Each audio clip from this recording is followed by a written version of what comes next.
अब बात कर लेते हैं हम आपकी जेब से जुड़ी हुई खबर की। जी हां, डीजल और पेट्रोल की, क्योंकि एक बार फिर डीजल और पेट्रोल की कीमतों के अंदर इजाफा देखने को मिला है।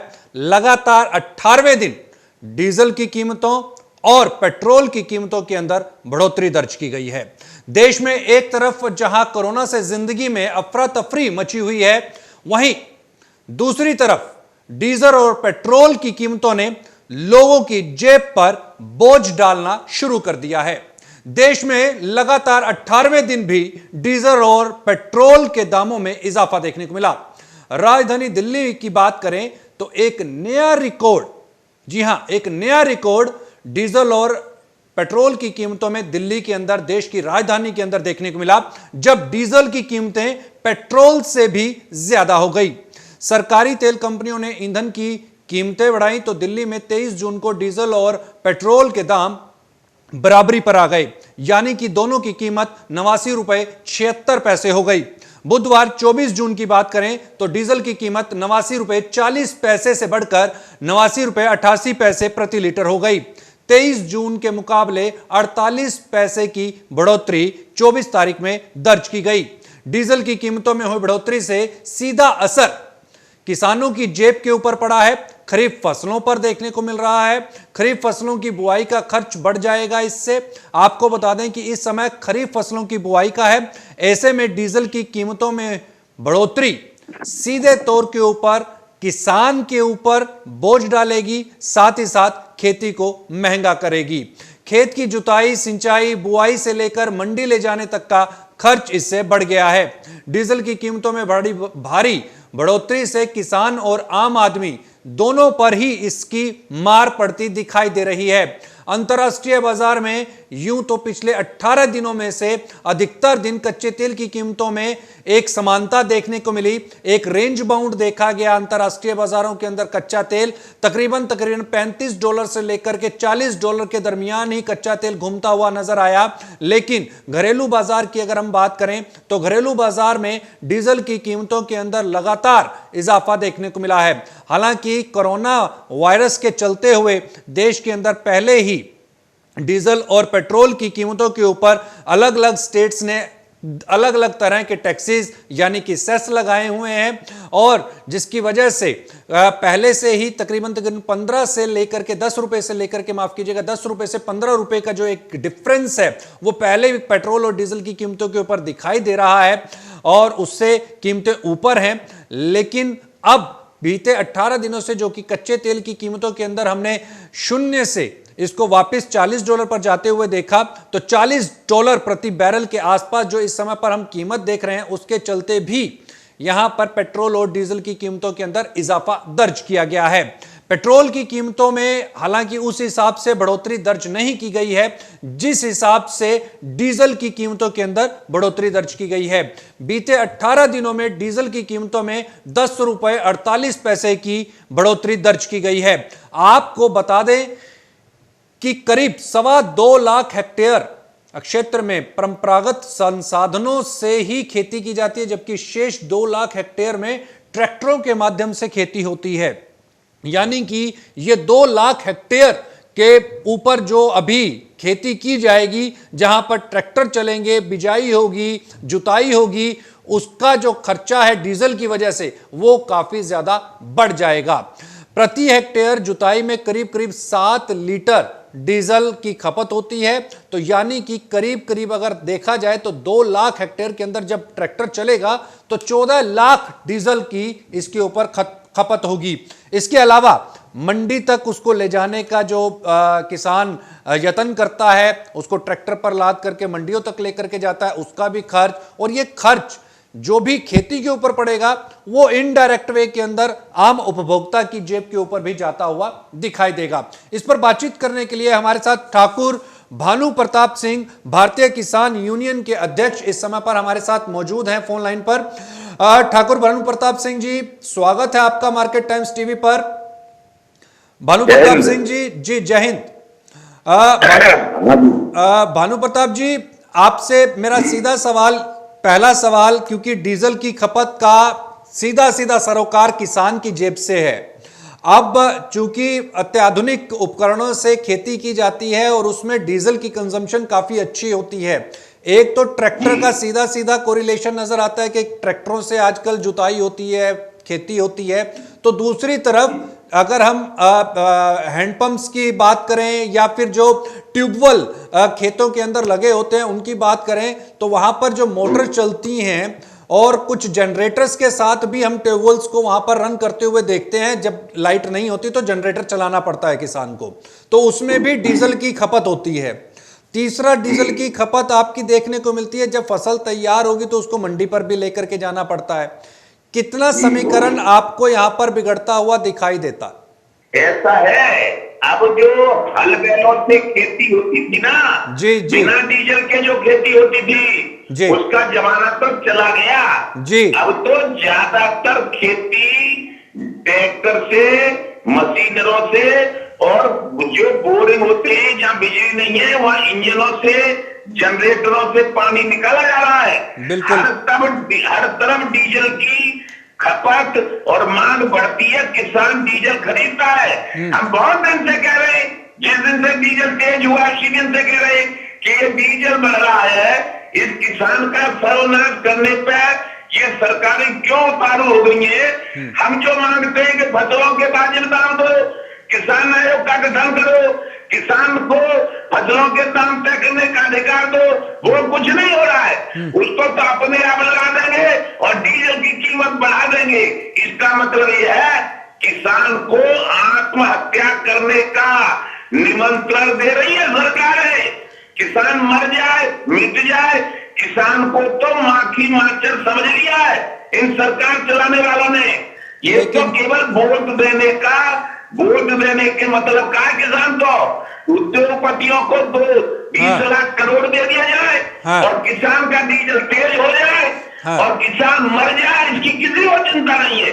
इसके खिलाफ तो आंदोलन करना पड़ेगा, डीजल के खिलाफ तो हमें। लेकिन भारतीय किसान भानु, राष्ट्रीय अध्यक्ष भानु प्रताप सिंह ये ऐलान करता है कि डीजल की बढ़ी कीमतें वापस नहीं ली गई तो लॉकडाउन खत्म हो तो दिल्ली के रामलीला मैदान में महाभारत होगा किसानों तो का। मार्केट टाइम्स टीवी पर ठाकुर भानु प्रताप सिंह सीधे सीधे सरकार को आप ललकार रहे हैं, लेकिन यहां पर आपने एक सवाल किया कि किसान को अपनी फसल का दाम तय करने की इजाजत नहीं मिल रही।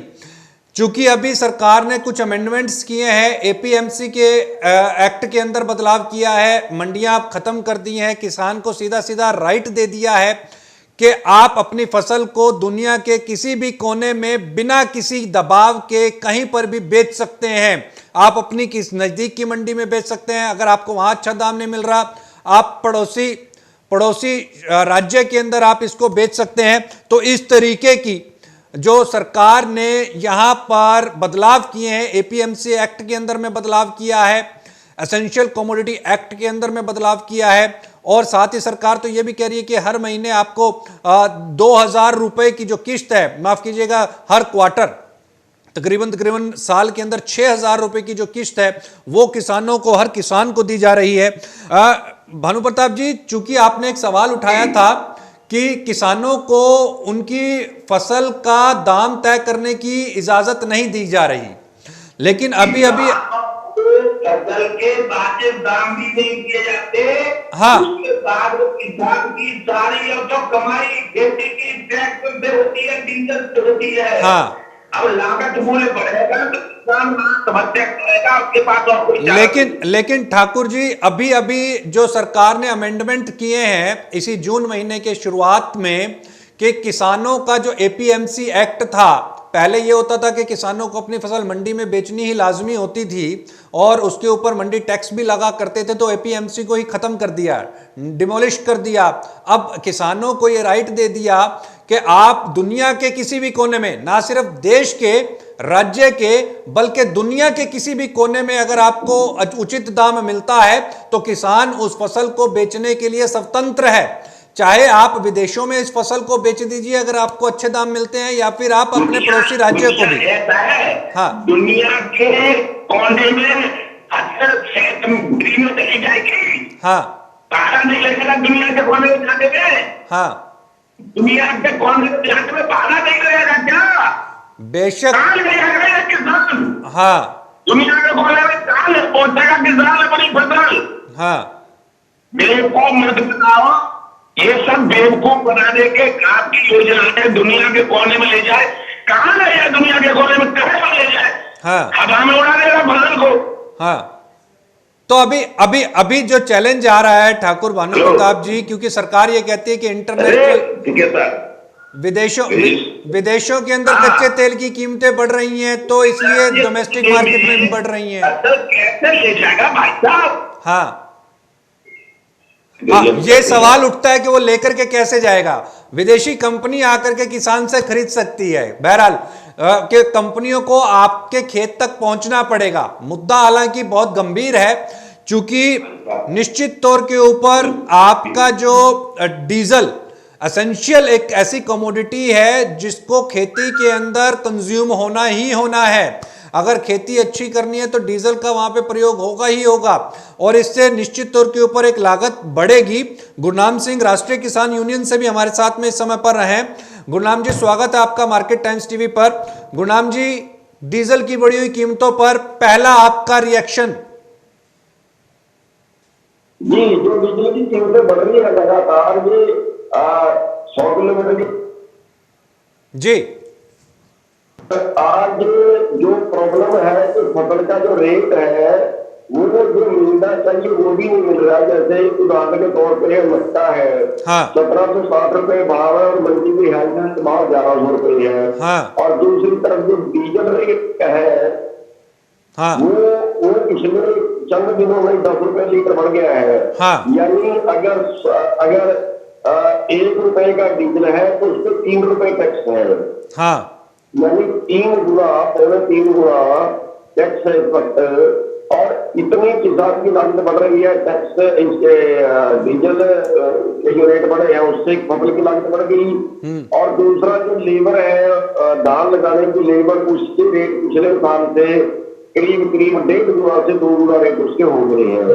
तो ये दोनों तरह की जो लागतें बहुत एकदम इन्होंने किसान की कमर तोड़ दी है और कोई इन पे हमारी सुनवाई नहीं है। हमारी तो बात ये थी कि खेती पे बिल्कुल डीजल जो है वो टैक्स फ्री करके देना चाहिए खेती के लिए, क्योंकि खेती सस्ती ये चाहते हैं कि अनाज सस्ता रहे, खाद दवाई ठीक उसको ले पाए, तो फिर उनको डीजल पे बिल्कुल टैक्स फ्री कर देना चाहिए।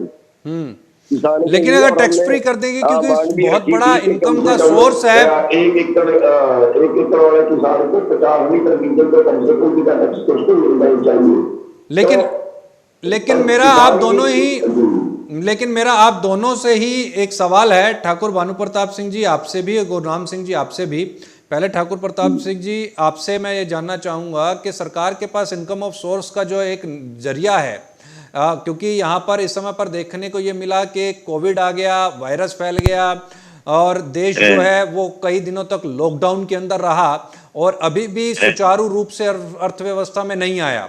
तो सरकार का इसके पीछे बढ़ाने का, डीजल के ऊपर सेस लगाने का और दूसरे अदर टैक्सेस लगाने का के पीछे सिर्फ एक ही मोटो था, वो ये था कि किस तरीके से टैक्सेस से रेवेन्यू को जनरेट किया जाए। और रेवेन्यू क्योंकि खाली हो चुके थे, उनके खजाने खाली हो चुके थे, और उस खजाने को वापस भरने के लिए उन्हें सिर्फ एक ही रास्ता नजर आया, वो था पेट्रोल और डीजल। अब पेट्रोल और डीजल बढ़ता है तो एक और नुकसान यहाँ पर दिखाई देता है, वो है महंगाई दर। क्योंकि अगर चीजें बढ़ जाएंगी, पॉकेट के ऊपर असर आएगा, तो कैसे चलेगी कहानी, कैसे बढ़ेगी आगे? खजाना काहे से खाली हो गया? हाँ, खजाना काहे से खाली हो गया? सरकार का खजाना खाली हो गया, उनके पास टैक्स नहीं आ रहा था, उनको सैलरीज देनी थी सरकारी एम्प्लॉइज को। खाली हो गया। हाँ। अरे उद्योगपतियों का लोन माफ करने से, उद्योगपतियों का लोन माफ करने से 20 लाख करोड़ उद्योगपतियों को देने से यदि खजाना खाली हो गया है, हाँ, तो उसकी हमें चिंता नहीं है। हाँ, हम करते करते मरे जाते हैं और ये हमें बेवकूफ बनाते थकते नहीं है। हम कह रहे उद्योगपति की एक पानी की बोतल 20 रुपए बिकती है, हाँ, 10 रुपए का प्लास्टिक और 10 रुपए के पानी के हिसाब से हमें धान की कीमत दो। हाँ, हेलो, हाँ, धान की कीमत दो। हमारे धान में जितना पानी लगता है 10 रुपया बोतल के हिसाब से जितना धान में पानी लगा है उस उस हिसाब से कीमत लगाओ। हाँ ये 3,000 4,000 रुपया में ये किसान को लूट लेते रहेगा। राजनेता हमने केंद्र सरकार 72 साल से, ऐसे ही कांग्रेस ने, कैसे किसी और ने, कैसे इनने बेवकूफ बनाते रहते। 5-5 लाख रुपया सांसदों को महीने में चाहिए। अच्छा, मेरा आपसे ये भी सवाल है ठाकुर साहब, किसान को हमने बेवकूफ मान लिया क्या? ठाकुर साहब, मेरा आपसे ये भी एक सवाल है कि जो सरकार की कोशिश है कि 2000 पहले तो 22 तक, अब 24 तक, कि सरकार की जो इनकम है वो दोगुना करने की सरकार की कोशिश है हमारी किसानों की। हाँ, तो क्या की कीमत दोगुना इसी तरह हो जाएगी? हाँ, किसान की आय दोगुना करने की कोशिश है सरकार की, वो कहां तक आपको सार्थक होती नजर आती है? ऐसा है, 2 गुना ऐसे तो हो सकती है जैसे 100 किसान हो, हाँ, और 100 रुपया हो, हाँ, और 50 किसान आत्महत्या कर ले तो हाँ, 2-2 रुपए बांट आ जाएंगे। वैसे एक आता था। अच्छा, ऐसे तो हो सकती है। हाँ, बाकी इस किसान की इनकी जो नीतियां हैं हाँ, केंद्र सरकार की, उस हिसाब से कभी दोगुनी नहीं हो सकती। तो नीतियों में क्या बदलाव करना चाहिए? नीतियों में क्या बदलाव आपको चाहिए कि नीतियों में ये बदलाव आना चाहिए कि सबसे पहले किसान आयोग का गठन। किसान आयोग में सभी किसान रहेंगे, राजनेता एक भी नहीं। हाँ, किसान आयोग भी फसलों के दाम, लागत, मूल्य, लाभांश जोड़ के तय करेगा। उसमें सरकार को पूरी राष्ट्रीय जो आमदनी होगी, जो उत्पाद होगा, वो खरीदना पड़ेगा। हाँ, चाहे उसको गरीबों में बांटो, चाहे उसको निर्यात करो, और चाहे उसको समुद्र में फेंक दो। हाँ, किसान खाद्यान्न पैदा करता है, हमारी जिम्मेवारी है देश को खाद्यान्न देने की, हाँ, दाल देने की, सब्जी देने की, दूध देने की। हाँ, लेकिन कीमत पूरी लेंगे, हाँ, कीमत पूरी लेंगे। किसान आयोग का गठन करवाएंगे। हाँ, और 72 साल की किसान विरोधी नीतियों के कारण किसान कर्जदार हो गया है। हाँ, रोजाना 10-20-50 किसान आत्महत्या कर रहे हैं। मेरे खुद के बेटे ने, ओम प्रताप सिंह ने आत्महत्या कर ली थी जब नोटबंदी हुई थी तब। तो मेरा कहना यह है, और ज्यादा किसानों को मत बढ़ाओ। हाँ, किसान पहले किसान थे। जैसे हमारे प्रधानमंत्री नरेंद्र मोदी ने प्रधानमंत्री बनने से पहले हमारे पास वीडियो है, भाषण दिया था, भारतीय जनता पार्टी की सरकार बनते ही देश के समस्त किसानों के जो हमारी मांग थी कि कर्ज माफ कर देंगे, आज तक नहीं हुआ। हाँ, नोटबंदी हुई, उसमें किसान का आलू बिका, कर्जदार हुआ। ऐसा है, अब ज्यादा बेवकूफ मत बनाओ। हाँ, किसान के कर्जे माफ करो और किसान आयोग का गठन करो। किसान आयोग बैठ के फसल की दाम तय करेगा। हाँ, तब इस कृषि प्रधान भारत में ये अन्नदाता बच पाएगा। और नहीं तो आप उद्योगपतियों को बढ़ाते रहोगे और राजनेताओं को बढ़ाते रहोगे तो आखिर सर्वत्र बल के हत्या हो जाएगी। तो फिर हत्या होने के बाद महाभारत होता है। महाभारत में रामलीला मैदान, दिल्ली का कुरुक्षेत्र का मैदान होगा। और फिर वहां 72 साल बाद जब नहीं थे तो किसानों का महाभारत होगा। हालांकि किसान आंदोलन की यहाँ पर सीधी सीधी बात है। गुरनाम सिंह जी, आपका एक टेक चाहूंगा, क्या आपको लगता है सरकार का जो लक्ष्य है कि किसान की आय जो है वो दोगुना हो जल्द से जल्द, कब तक पूरा होता हुआ आप उसको देख रहे हो? आपने 2 बात कही कि एक तो सरकार का खजाना जो खाली है उसको भरने का प्रयास कर रही है डीजल पर टैक्स लगा के। हाँ, मैं इस पे कहना चाहूंगा कि खजाना हमने खाली नहीं किया। हाँ, जो 20 लाख करोड़ का इन्होंने पैकेज दिया है, जिसकी बार बार इन्होंने अपनी पीठ थपथपाई है, हाँ, उसमें पूरे देश के किसानों और पूरे देश के मजदूरों के हिस्से, जिनकी आबादी 65% है, 65% लोगों के हिस्से मात्र 1.5 लाख करोड़ आया। और वो कर्जा, दान नहीं है, कर्जा। हाँ, कर्जे का मतलब ये होता है कि उसके ऊपर हमने और ब्याज देना है, और वो हमारी ब्याज जो है वो शुद्ध कमाई में से और हमारे ऊपर पड़ गया है, वो सरकार को और देना है। वो सरकार की उससे कमाई होगी, ना कि सरकार का खर्चा। और दूसरी बात आपने जो कही है आमदन दोगुने की, आमदन दोगुना तो बहुत दूर की कमी है। आमदन दोगुना तो तब होती है अगर फसलों के दाम दोगुने हो जाए या खर्चा कम हो जाए। हाँ और इन दोनों कामों में से कोई सा नहीं हुआ, ना तो खर्चा कम हुआ है और ना उसकी फसल का रेट बढ़ा। 53 रुपए रेट धान का बढ़ा है। हाँ 53 रुपए का मतलब है कि 1 एकड़ में 1400 रुपए की क्या भाव बढ़ा। और हाँ। 1 एकड़ में जो हमारा खर्चा डीजल पे और लेबर पे दोनों चीज देखी, बाकी महंगाई तो छोड़िए आप, हाँ इसी पे जो हमारा खर्चा बढ़ गया है वो 3000 रुपए बढ़ गया है। अच्छा यानी जितना हमें मिलेगा उससे 2 गुना हमारा और खर्च होगा। तो इसका मतलब ये है कि हमारी आमदन कम होगी, बढ़ने की बजाय। हाँ और एक बात मैं आपको और ये बता देना चाहूँ कि जो अभी इन्होंने 2 अध्यादेश पास किए हैं, हाँ वो जो अध्यादेश पास किए, जो हमें अभी रेट मिल रहा है उसके माध्यम से वो भी नहीं मिलेगा। पूरी की पूरी खरीद प्राइवेट को जाएगी। हाँ। और जो जो जो वर्ल्ड लेवल का है, ये कह रहे हैं कि वर्ल्ड लेवल की मार्केट है इंडिया में होनी चाहिए। अब मक्का अगर बाहर 1100 रुपए है तो यहाँ भी 1100 रुपए दिख रहा है, आपके सामने है। फिर 1760 का कोई महीने नहीं बचते। तो जो आमदन है वो बल्कि आप ये मानिए कई गुना नीचे जाने वाली है। और बढ़ना तो बहुत दूर की बात है, वहां स्थगित भी नहीं रहेगी। जिस परसेंटेज में हमारी आमदन थी, यानी आपका परसेंटेज में भी हमारी आमदन नहीं रहेगी। हाँ और नीचे जाएगी। और ये दोनों अध्यादेश जो है, हाँ। ये पूरी तरह से खेती को नष्ट कर देंगे। गुरनाम जी, इस बात से मेरे को ये समझ में आया कि आप ये कह रहे हैं कि अगर मंडी एक्ट, जो कि एपीएमसी का जो एक्ट था, उसमें जो सरकार ने बदलाव किया है और जो स्वतंत्रता किसान को दी है कि वो अब कहीं पर भी अपनी फसल बेच सकते हैं, अब क्योंकि एमएसपी भी शायद हो सकता है कि उसके ऊपर इम्प्लीमेंट ना हो, क्योंकि अगर आपको एक अच्छा दाम मिल रहा है तो आप उस रेट पर बेचोगे और मार्केट प्राइस जो है वो तय करेगा कि किसान को क्या भाव मिलना चाहिए। और जो मार्केट प्राइसिंग होएगी उस पर किसान अब फसल अपनी बेच पाएगा। तो क्या ये किसान के फेवर में नहीं जाएगा? नहीं, इन्होंने उल्टा किया है। जो किसान का नाम लिया है, हाँ। ये नाम किसान का लेते हैं, फायदा व्यापारी का करते हैं। हाँ। इन्होंने नाम लिया है कि वन मंडी, वन नेशन वन मार्केट। हाँ। तो एक देश में एक मंडी की तरह काम होना चाहिए। बिल्कुल। और किसान कहीं भी नहीं जाके बेच सकता है। किसान को ये छूट 1970 में मिल गई थी, अब नहीं दी है, झूठ बोल रहे हैं। हाँ। लेकिन जो व्यापारी है, व्यापारी पर दायन था कि व्यापारी कहीं से बाहर से नहीं खरीद पाएगा। हाँ। व्यापारी को मंडी से ही खरीदना पड़ेगा। ये व्यापारी पे बैन था पहले।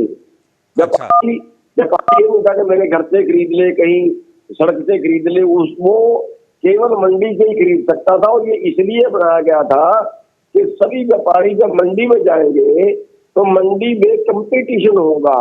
हाँ। किसी भी और कोई जो हम अनाज लेके जाएंगे उसकी बोली होगी, उसका कंपटीशन होगा। हाँ। और अगर वो बाहर से कहीं से व्यापारी खरीदेगा तो व्यापार बाहर कंपटीशन नहीं हो पाएगा। हाँ। मैं अपने घर पे, अगर मैं अपने घर पे अनाज बेचना चाहूँ तो मैं 10 व्यापारी नहीं बुला सकता ना जी। और एक बात क्या होगी, व्यापारी पूर्ण बड़ी जल्दी कर लेते हैं। तो और अब तो एक इसमें और जो अमेंडमेंट कर दी है कि उसमें ये कर दिया कि स्टॉक सीमा हटा दी है। हाँ, जो स्टॉक सीमा हटाई है वो देश के लिए बड़ी खतरनाक सिद्ध हो रही है। जैसे 4 साल पहले दाल पे स्टॉक सीमा हटाई थी। हाँ। और फिर 50 रुपए वाली दाल 200 रुपए में बिकी थी। हाँ। ऐसे ये हमें कभी भी ब्लैक कर लेंगे। हाँ। और एक बात इसमें और बताऊंगा आपको, जब ये पूर्ण करते हैं तो ये कर लेंगे भी। पंजाब में जो है वो इन 4 कंपनियों से 5वीं कंपनी पंजाब में नहीं घुसेगी जाके। हाँ। हरियाणा में ये कर लेंगे कि ये जिला है, ये जिले में 2 कंपनियां काम करेगी, एक कंपनी काम करेगी, इसके अलावा कोई यहाँ पे नहीं घुसेगा। हाँ। ये पूर्ण कर लेते। और जब हमारा कहीं कंपटीशन नहीं बचेगा, हाँ। फिर ये हमें टका के लुटेंगे। यानी मार्केट जो रेट होगा, जो न्यूनतम समर्थन मूल्य है, वो खत्म हो जाएगा। हाँ। और उसी पैटर्न में उन्होंने काम किया है। जैसे शांता कुमार कमेटी ने रिपोर्ट दी थी, आपको याद होगा। जी। उन्होंने कहा था कि हरियाणा और पंजाब से जो है एमएसपी बंद कर देना चाहिए। हाँ। अब मैं इसका एक और उदाहरण आपको दे दूं। हाँ। बिहार में ये एक्ट इन्होंने 2012 में पास कर दिया था। हाँ। जो मंडी से बाहर से खरीद सकता है 2012 में। ठीक है। बिहार में आज देखिए, बिहार में आज धान 1200 रुपए बिकता है। हाँ। हरियाणा में आज धान 1900 रुपए बिकता है। हाँ। तो जब यहाँ का व्यापारी बिहार से 1200 रुपए में खरीदेगा तो हरियाणा से उसको 1800 रुपए में 1900 रुपए में खरीदने की क्या जरूरत बचेगी? क्या जरूरत जब पड़ेगी, बिल्कुल। जब वन नेशन वन मार्केट हो गई तो यहाँ तो व्यापारी जो है वो कहीं से भी, अब मक्का है, मक्का कोई हरियाणा पंजाब में थोड़ा, ये पूरे देश में है। और पूरे देश में आज ये कानून बनाने से आप आज देख लीजिए पूरे देश में कहीं एमएसपी नहीं है, और वही रेट यहाँ है, वही रेट बिहार में, वही रेट जो है वो मध्य प्रदेश में है। अब ऐसे ही जो धान और गेहूं है जो हरियाणा और पंजाब से खासतौर पर ये मंडियों से खरीदते थे, पाबंदी की मंडी में व्यापारी को जाना पड़ेगा। अब मंडी में उसको नहीं जाना पड़ेगा, वो कहीं से बाहर से खरीद लेगा, और हमारे पास कंपटीशन कराने की कोई स्थान नहीं होगा कि हम कहाँ पे जाके व्यापारी का कंपटीशन करवाएं। बिल्कुल। ऑक्शन अपॉर्चुनिटी जो है, जो ऑक्शन अपॉर्चुनिटी है वो यहाँ पर लूज हो गई है। और ऑक्शन पहले क्योंकि लाइव ऑक्शन होती थी, किसान खड़ा होता था, 10 कारोबारी होते थे, बोली लगाते थे, जो ऊंची बोली जाती थी उस पे फसल बेच देता था। इसके साथ एक बात और थी कि इसमें एक एजेंसी स्टेट ने अपनी खड़ी की थी कि अगर व्यापारी पूल कर ले तो फिर किसान को बचाने के लिए एक स्टेट एजेंसी की बोली पे होगी। हरियाणा में हैफड़ थी और पंजाब में हैफड़ थी। वो इसलिए थी कि हैफड़ है, उसको उस पे एमएसपी की कोई पाबंदी नहीं है। वो अगर व्यापारी पूल करता है, व्यापारी के कंपटीशन में वो बोली दे सकती है एमएसपी से, चाहे 2 गुना रेट हो जाए तो भी बोली दे सकती है वो। बिल्कुल, और वो उन फसलों में भी बोली दे सकती है जिनका एमएसपी नहीं है। मान लिया बासमती धान है, अब बासमती का एमएसपी नहीं है, लेकिन हैफड़ जो है वो बासमती की बोली दे सकती है। हैफड़ के सेंटर लगाए गए थे, 18 सेंटर थे हरियाणा में। हैफड़ के कोल्ड स्टोर बनाए गए थे कि आलू प्याज कुछ भी अगर वो व्यापारी पूल करता उसके कंपटीशन में हैफड़ खड़ी हो जाए तो उससे भी कोई मायना नहीं बचेगा। जब मंडी में हमारा माल ही नहीं जाएगा, हमारा माल ही नहीं बाहर से बिकेगा। और जितने लाखों लोग जो है, जो आड़ती मुनीम, वो जो बेकार होंगे, वो जो बेरोजगारी फैलेगी वो अलग से है। और किसान का जो रेट है, भाव है, उसको कंपटीशन कराने की जगह नहीं बचेगी। ये व्यापारी का फायदा उन्होंने किया है। और जब चंद लोग देश का खदान, जब चंद लोग, क्योंकि इन्होंने अनाज, दालें और आलू और प्याज, ये चीजें इन्होंने जरूरी वस्तुओं की इन्होंने से बाहर कर दी है और स्टॉक सीमा भी खत्म कर दी है। अब आप उदाहरण के तौर पर मानिए, अगर पूरे देश का आम एक व्यापारी खरीद के रख ले तो वो हमारे देश की जनता को फिर उसकी मर्जी है कैसे ही बेचे वो। और दाल में आपके सामने हुआ है। और हमारे देश की जो पोजीशन है, यहाँ 37% लोग गरीबी से नीचे हैं। यहाँ 45% बच्चे आज भी कुपोषण का शिकार है, जिनको पूरा खाना नहीं मिल पाता, क्योंकि उनके परिवार के पास गरीबी है, उनके साधन नहीं है। अब इस देश में अगर कभी इस तरह से ब्लैकमेल कर लिया खदानों का, इस तरह से ब्लैकमेल कभी व्यापार में बड़े पूंजीपतियों ने कर लिया, तो मैं ये कहता हूँ देश में इतनी भुखमरी बढ़तेगी कि आज तो हम कोरोना करते हैं। यानी कुल मिलाकर के अभी एक्ट के अंदर काफी खामियां हैं और अभी इसमें बहुत काम करने की जरूरत है।